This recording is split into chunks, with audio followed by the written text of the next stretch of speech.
Hello, how y'all doing today? This evening, rather. This is Tuesday. All right. Okay. Do y'all know what this little blue pack is? You know what this little yellow pack is? And I think there's also a pink one. These are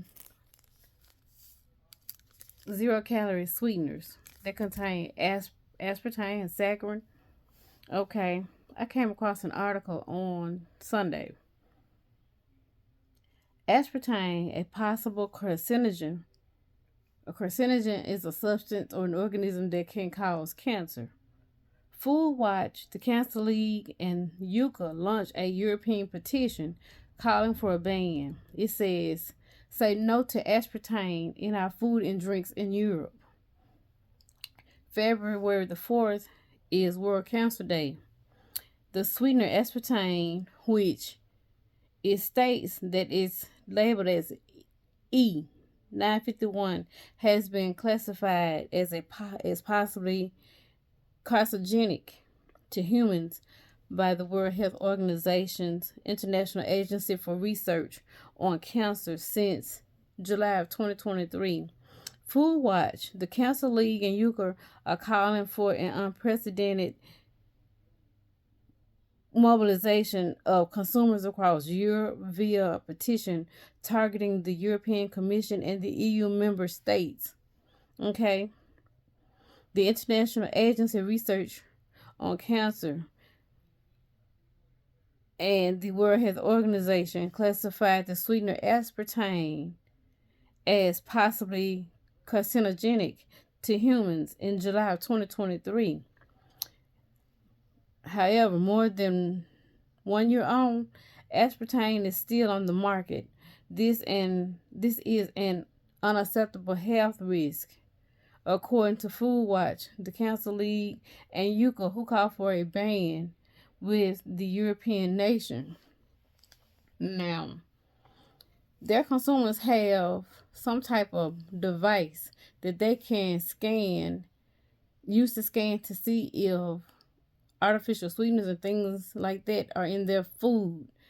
And we don't have anything like that. All we have to do, all we have is if it's listed in the ingredient section on their box or on their bottle or whatever, that's all we have to go by. Aspartame is still used as a substitute, is a sugar substitute in over 2,500 low-fat or sugar-free products in Europe, particularly in soft drinks, Coca-Cola Zero, Pepsi Max, Sprite Zero, etc., energy drinks, and chewing gum, as well as in other so-called light products such as Nestle, London, dairy products, and Mentos chewing gum.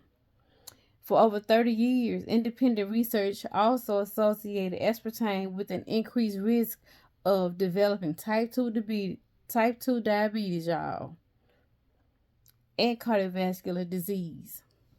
This is for hashtag natural sugar. Like Bayou said, if you're diabetic, they tell you to use sugar-free products, but those products are loaded with aspartame and saccharin, and they know that these things possibly cause cancer or are linked to cancer. Finally, a number of studies show that it has no positive effect on weight and may even cause weight gain in the long term. We know it will.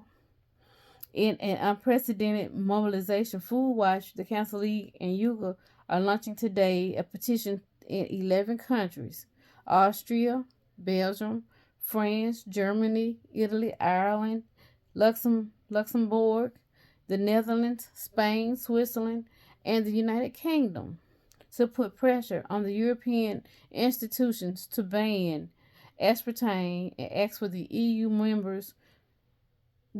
member states to take action. The precautionary principle enshrined in European regulations requires it to be banned. What do y'all think about that? If it's banned there, it should be banned here, because you know what? They don't take our food from over here and ship it over there. They don't want our stuff. So if they're doing it, we should be doing it too. We shouldn't have aspartame in our foods. And they're stating that there's no time to lose. They need action immediately.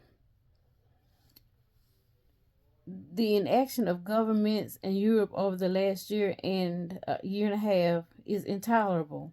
An additive with so many risks has no place in our food or drink. By highlighting the possible cancer risk associated with aspartame. What I tell y'all? The WHO, which is the World Health Organization, has sent out a clear signal about the risk to our health. Our European decision makers must protect us. So if they're asking for that, we have a right to ask for ourselves to be protected from the use of these artificial sweeteners.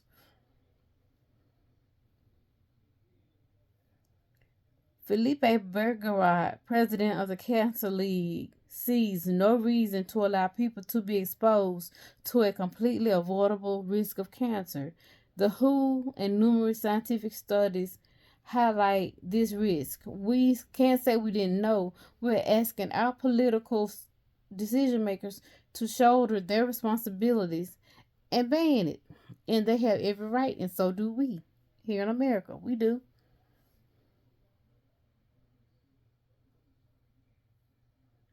In a report, Food Watch details the issues involved in assessing this highly controversial additive in terms of health. The assessment of aspartame by the European Food Safety Authority in 2013 was the subject of a number of criticisms concerning its conflict of interest. So, y'all, we have every right to do what they're doing. Like I said, they don't take our food. They don't take the food from the U.S. over there. And if they're requesting the aspartame, if they're asking for this stuff to be banned from over there, it should be banned over here. And we need to learn to use natural sweeteners, bananas, honey, things like that. We need to use our fruit to sweeten our food.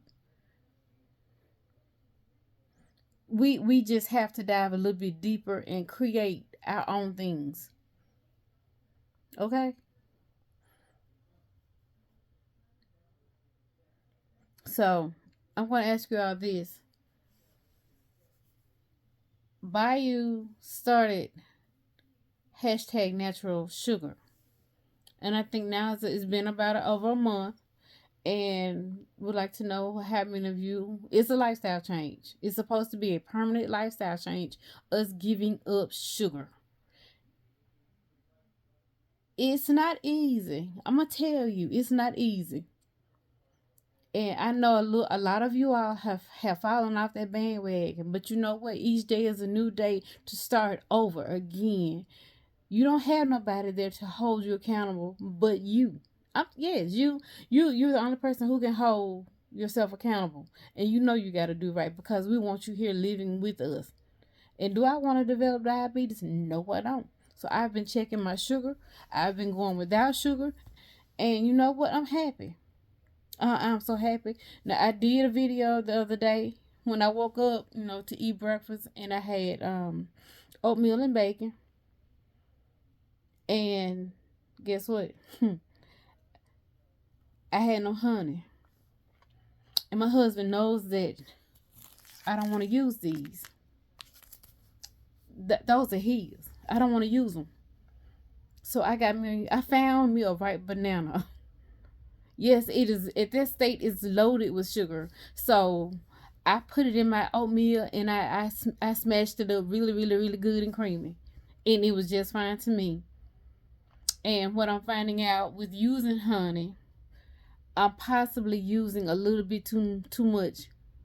My levels with me testing my sugar have come down to about 112, and I'm very pleased with it. But I think I am using a little bit too much honey because I'm having to buy a bottle of honey every week and a half, and that's way too much. So to me, that lets me know that lets me know that while I was using this, how much I was probably really using. And I don't need that.